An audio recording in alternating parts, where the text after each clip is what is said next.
یہ وہی لمحے ہیں جب مادی دنیا کی حدیں مٹ جاتی ہیں اور روح اپنی اصل کی طرف لوٹتی ہے۔ تم ان پہاڑوں کو جو تمہیں ثابت دکھائی دیتے ہیں بادلوں کی طرح گزرتے دیکھو گے۔ یہی وہ حقیقت تھی جس کا میں نے مولانا کو ادراک کرانا تھا۔ خلوت کی ان گھڑیوں میں مجھے مولانا کو روحانی معراج کے لیے آمادہ کرنا تھا۔ جسم جو چار دیواری کے اندر قید تھا اپنی جگہ برقرار رہنے دو، مگر روح کو ایسی رفتوں تک لے جانا تھا جہاں وہ بوجھ محسوس نہ کرے۔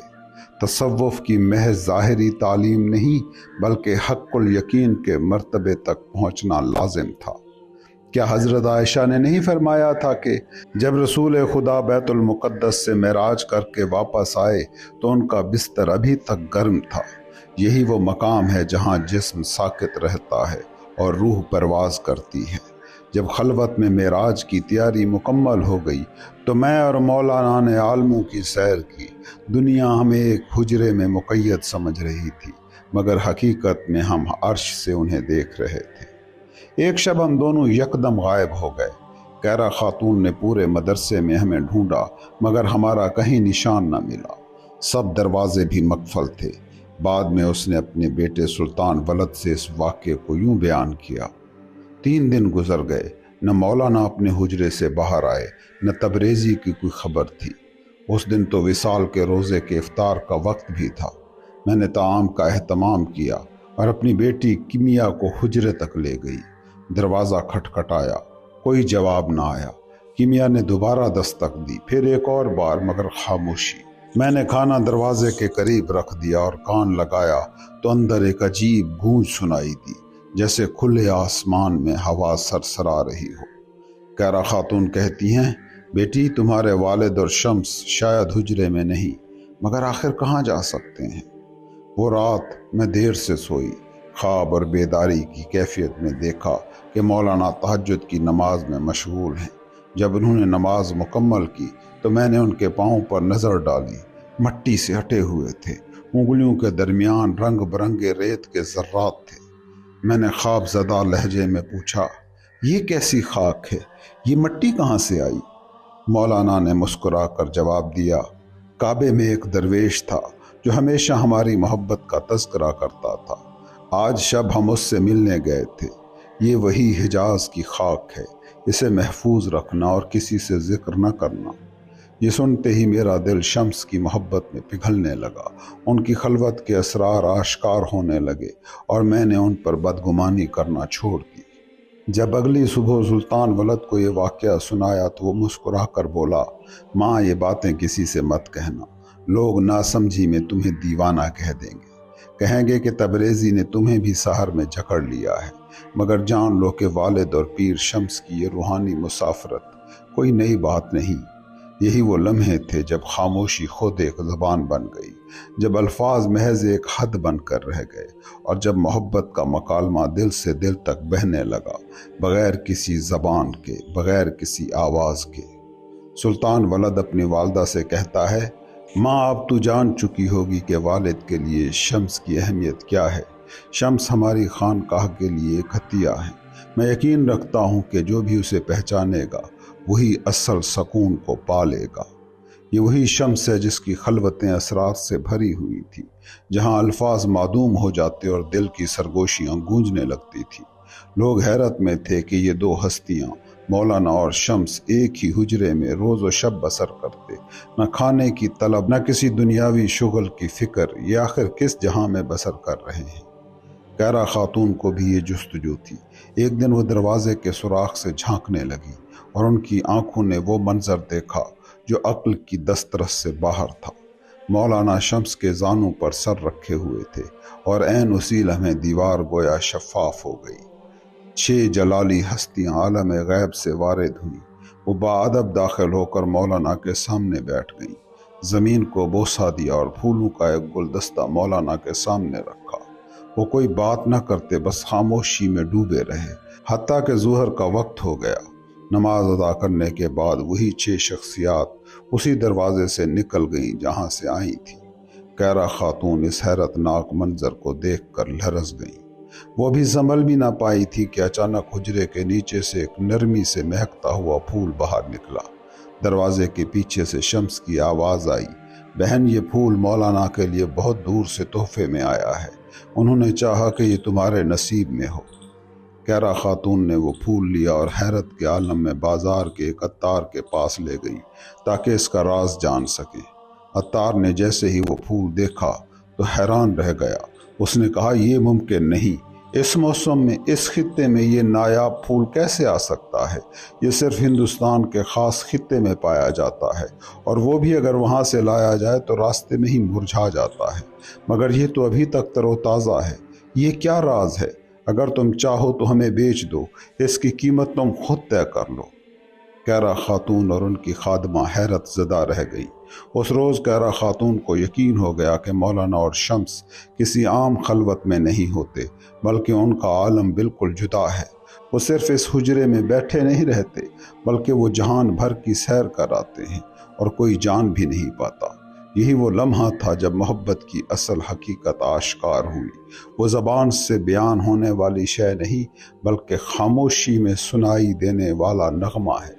मौलाना कहते हैं, जब तक तुम बोलते रहोगे सोच को इजहार मिलता रहेगा, मगर जब तुम खामोश हो जाओ तो सोच कैद में आ जाती है और दिल आज़ाद हो जाता है, और जब दिल बोलता है तो ज़बान बेइख्तियार खामोश हो जाती है। ये कहकर वो खामोश हो गए, मगर ये वो सकूत न था जो महज चुप रहने का नाम है, बल्कि वो सकूत जो आग को बुझा भी देता है और शोले को भड़का भी देता है। शम्स की ये खलवत ऐसी थी कि जब वो खामोश होते तो ये खामोशी कभी आग पर पानी की मानंद पड़ती और कभी हवा की तरह शोलों को मज़ीद भड़का देती। उस शब उनकी खामोशी इतनी गहरी थी कि उनकी सांसों की सरगोशियाँ हुजरे से निकलकर सहन तक पहुँच रही थी, वहाँ गूंज रही थी और फिर पलटकर दोबारा हुजरे में दाखिल हो रही थी। ये वही खामोशी थी जिसमें अल्फाज बेमानी हो जाते हैं और मोहब्बत की ज़बान अपने असल रंग में आश्कार होती है। दोनों दिल एक दूसरे से बात कर रहे थे, बग़ैर किसी हर्फ के, बग़ैर किसी आवाज़ के, मगर फिर सब कुछ कह रहे थे।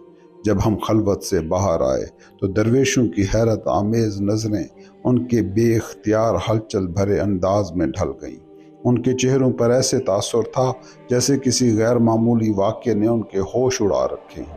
कोई कुछ कह नहीं रहा था, मगर हर निगाह दूसरे से गोया यही सवाल कर रही थी, ये क्या हो रहा है? मगर ना उनमें इतनी हिम्मत थी कि मौलाना से कुछ पूछें और ना ही मुझसे सवाल करने की जसारत रखते थे। वो ऐसे लग रहे थे जैसे उन पर कोई आसमानी बला नाजिल हो चुकी हो, जैसे कोई शदीद गरजदार सदा उनके हवास छीन चुकी हो। मैंने मौलाना से कहा, अब आप अपने अहल व अयाल की तरफ तवज्जो दें, मैं कुछ देर सहन में बैठूंगा। मौलाना ने मेरे लिबास की तरफ देखा और कहा, हवा सख्त सर्द है और तुम्हारे पास इस बारीक सी फिराक के सिवा कोई और लिबास नहीं, मैं तुम्हारे लिए कुछ गर्म कपड़े भेज देता हूँ। मैंने मुस्कुराते हुए जवाब दिया, जो खुद को आग में जलाने वाला हो उसे सर्दी कहाँ महसूस होती है।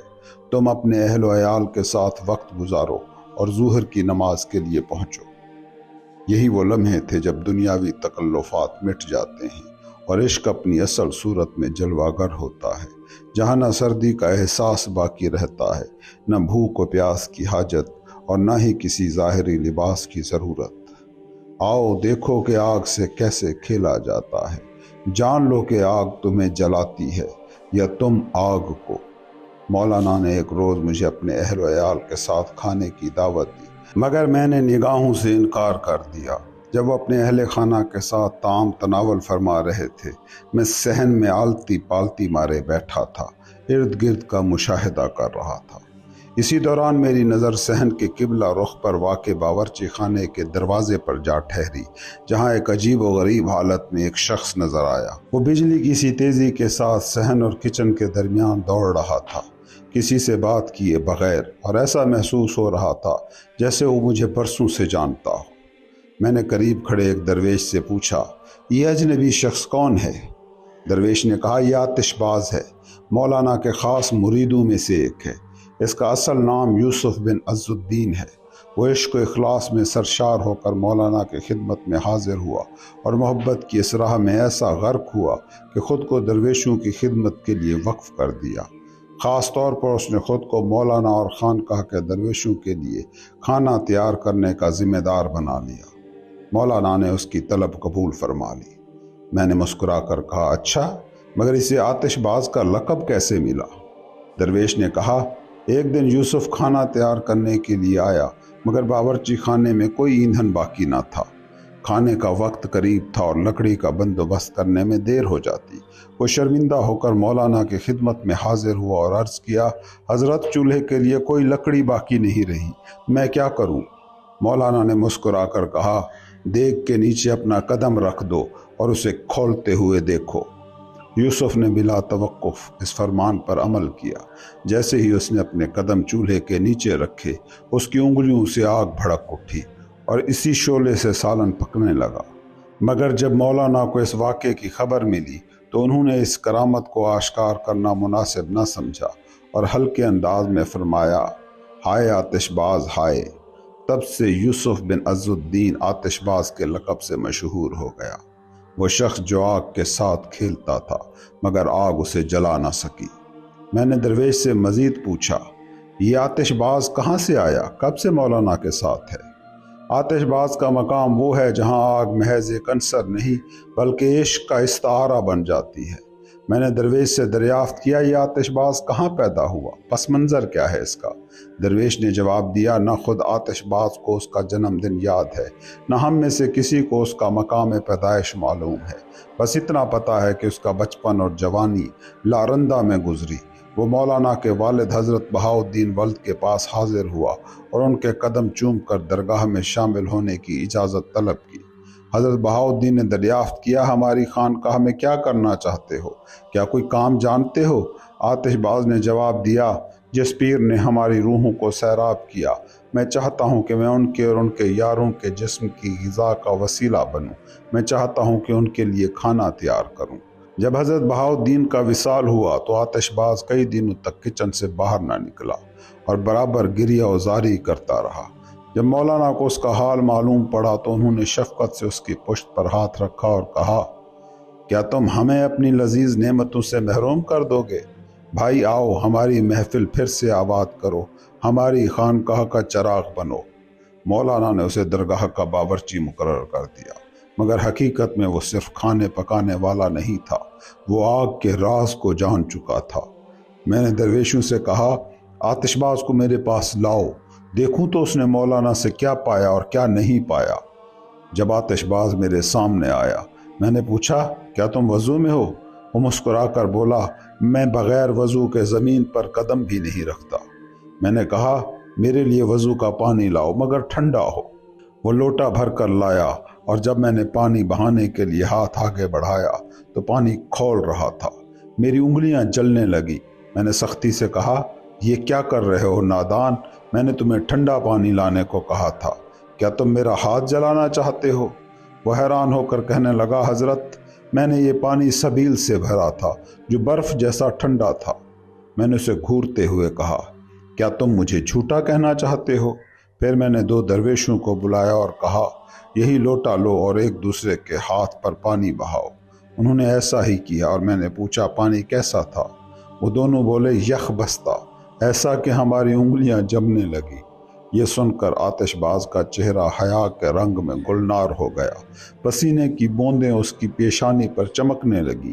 درویشوں کو دور جانے کا اشارہ دے کر میں نے اس سے کہا، بتاؤ، آگ سے کھیلنے والوں کے لیے اہل علم کی نماز اور عاشقوں کی نماز میں کیا فرق ہے؟ وہ جھکا اور بولا، علم والوں کی نماز 5 وقت کی ہے مگر عاشق ہر لمحے نماز میں ہوتے ہیں۔ میں نے پوچھا، کیا کبھی توبہ کے گھوڑے پر سوار ہوئے ہو؟ وہ بولا، توبہ کا گھوڑا عجیب سواری ہے، ایک لمحے میں مسافر کو زمین سے آسمان تک لے جاتا ہے۔ میں نے کہا، آؤ مجھے اپنی آگ میں لے چلو۔ ہم باورچی خانے کے چولہے کے پاس جا پہنچے۔ میں نے کہا، دکھاؤ کیسے آگ سے کھیلا جاتا ہے۔ آتش باز جھک گیا اور جیسے ہی اس نے چولہے میں جھانکا، شعلے بھڑک اٹھے۔ सुर्ख नीले और जर्द अलाव उसके चेहरे पर रक्स करने लगे। उसकी दाढ़ी पर सुर्खी छा गई और उसकी आंखों में किसी कदीम चमक का अक्स उभर आया। मैंने बेख्तियार कहा, यही तो इश्क है। इश्क वही है जो आग में जलने का नाम है। आग ने गवाही दी। उसने बलूत की लकड़ी को अपनी सरकश जबान से लपका, उसे थामा और फिर पीछे हट गई। पहली यलगार पर पानी ने उसके रास्ते में मज़ाहमत की, मगर शोले की हिद्दत ने उसे भाप बना दिया। दूसरी मर्तबा लकड़ी का बदन दहकने लगा, उसकी आंखों से धुआं उठा और वो सिसकने लगी। मैंने आतिशबाज से पूछा, क्या तुम इन मनाजिर को किसी और से बयान करोगे? उसने मेरी तरफ निगाह की और मैंने सिर्फ 3 अल्फाज कहे। वो मुस्कुराया और बोला, 3 अल्फाज नहीं, तुमने अपनी दुनिया के अहवाल कह डाले। तुमने अपने वजूद से बात की। तुम्हारी खामोशी एक फरियाद थी, तुम्हारी सरगोशी एक चीख थी। तुम्हारी गुफ्तगू अल्फाज से नहीं बल्कि हकीकत से थी। जब तुमने कहा कि इश्क आग में जलने का नाम है, तो तुमने गोया अपनी मौजूदगी को उसका सबूत बना दिया। मैंने अपनी उंगली उसके लबों पर रखी और कहा, अपनी हालत से गुफ्तगू करो, अपने साथियों से रूह की ज़बान में बात करो। अगर मैंने अपनी आंखों से तुम्हें आग में इश्क का खेल खेलते ना देखा होता तो आज मैं तुम्हें खानकाह से रुखसत कर देता, मगर तुम कामयाब हुए, तुम आजमाइश में पूरे उतरे। अब तुम्हारी तैयार करदा खुराक मैं खा सकता हूँ। मेरे हुजरे में हर 3 दिन बाद मगरिब की अजान के बाद सिर्फ 1 प्याला शोरबा और खुश्क रोटी ले आया करो, मुझे उसके सिवा कुछ दरकार नहीं। जब मैं किचन से बाहर निकला तो मौलाना दरवाजे के करीब खड़े थे। उनकी आंखों में तजस्सुस साफ नजर आ रहा था। मैंने कहा, तुमसे पहले तुम्हारे करीब रहने वालों को आजमाना जरूरी था। सब्र करो, तुम्हारी बारी भी आएगी। आतिशबाज ने अपना इम्तहान पास कर लिया है। क्या कोई कांटेदार झाड़ी से अंगूर हासिल कर सकता है? क्या ऊंट के खार से इंजीर पैदा हो सकता है? आतिशबाज तो कब का आग पी चुका है। आओ अब नमाज अदा करते हैं। तुम सोच रहे हो कि मैं मौलाना के साथियों को क्यों आजमाता था? जान लो कि जब तुम एक नूर को मजीद चमकाना चाहते हो तो ये देखना ज़रूरी होता है कि उसके इर्द गिर्द अंधेरे की दीवार है या कोई बेहिस पर्दा जो रोशनी को रोक रहा है। जब तक ये मालूम ना हो तुम्हारी रोशनी बेसूद रहती है। एक दिन मौलाना ने अपने अहल व अयाल से मेरे बारे में गुफ्तगू की। उन्होंने कहा कि मैं अल्लाह के कुर्ब में हूँ और ताकीद की कि मुझे इज़्ज़त व एहतराम दिया जाए। उन्होंने कहा कि वो कभी कभार मेरे पास आकर मेरा हाल अहवाल पूछा करें। ये सुनकर उनके फर्जंद सुल्तान वलद मेरे हुजरे में आया, मेरे हाथों को बोसा दिया और मेरी खिदमत करने लगा। मैंने हैरत से पूछा, वलद तुम्हें क्या हुआ? आज तुम गैर मामूली मेहरबानी दिखा रहे हो, मेरे दिल को जीतने की कोशिश कर रहे हो। उसने आजिज़ी से कहा, हज़रत, मेरे वालिद ने आपकी अज़मत और रूहानी मकाम के बारे में इस कदर गुफ्तगू की कि हम सब दीवाने हो गए।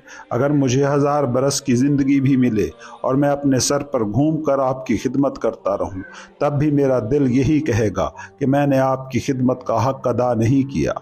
मौलाना ने इनायत फरमाई, मगर मैं क्या हूँ? लाखों शम्स तब्रेज़ी भी अगर हूँ तो उनकी हकीकत मौलाना की रिफ़त के मुकाबले में महज एक ज़र्रा है। मैंने कितने ही कशफ देखे, कितने ही सलूक के बादशाहों का मुशाहिदा किया, कितने ही अहले हक के साथ वक्त गुजारा, आलम गैब की रमज़ें देखी, मगर फिर भी मौलाना के मकाम को नहीं पा सका। तो फिर और कौन है जो इस हकीकत तक पहुँच सके? मैंने सुल्तान वलद को कहा, तुम्हारे वालिद एक बेकरार समंदर हैं, कभी मत होने देना कि उसका पानी खुश्क हो जाए। अपने भाई अलाउद्दीन का भी ख्याल रखो, वो तुम्हारी तरह बुर्दबार नहीं है, वो मौलाना को ज़ख्मी करेगा। वो ऐसे लोगों में उठ बैठ रहा है जो उसके मिजाज के नहीं, वो सियासत की दलदल में जा रहा है जहाँ अक्ल ज़ायल हो जाती है। उसकी जवानी की नापुख्तगी उसे एक सख्त चट्टान से टकरा कर रेजा रेजा कर देगी। फिर मैंने मुस्कुरा कर कहा, खुदा की कसम, तुम्हारा चेहरा देखना भी हमारे लिए खुशी का सबब है। जो रसूल अकरम की ज़ियारत का ख्वाहां हो वो मौलाना को देख ले। जो सब्ज़ाज़ार में चलती हवा की तरह अपने वजूद को नरम कर ले, वो मौलाना के आगे झुक जाए। जो इसके बरक्स चाहता है वो अपनी राह पर चले, मगर वो मंजिल से दूर हो जाएगा। मौलाना को पाने वाला खुश नसीब है। मैं क्या हूँ? मैंने एक बार मौलाना को पा लिया और मैं खुशबख्त हो गया। अगर तुम्हारे अंदर यकीन है तो शक की गुंजाइश निकाल दो। मुझे किसी और से गुफ्तगू नहीं करनी, मुझे सिर्फ मौलाना से हम कलाम होना है, उनसे राज की बात करनी है। फिर मैंने सुल्तान वलद के कान में कहा, मैं एक काम करना चाहता हूँ, मगर अगर अल्लाह ने इजाज़त ना दी तो मैं कुछ न कर सकूँगा। जो हमें देखेगा वो या तो मोमिनों का मोमिन होगा या जाहिदों का जाहिद। जो हमारी हकीकत को नहीं समझ सकेगा वो बस हमारे ज़ाहिर को देखेगा और हमारी इबादत में कमी तलाश करेगा। मगर वो नहीं जानते कि मौलाना की तवज्जो बुलंद तर है, वो किसी ज़ाहिरी अमल के मोहताज नहीं। वो लोग जो सिर्फ सतही नज़र रखते हैं वो हकीकत से दूर हो जाएंगे।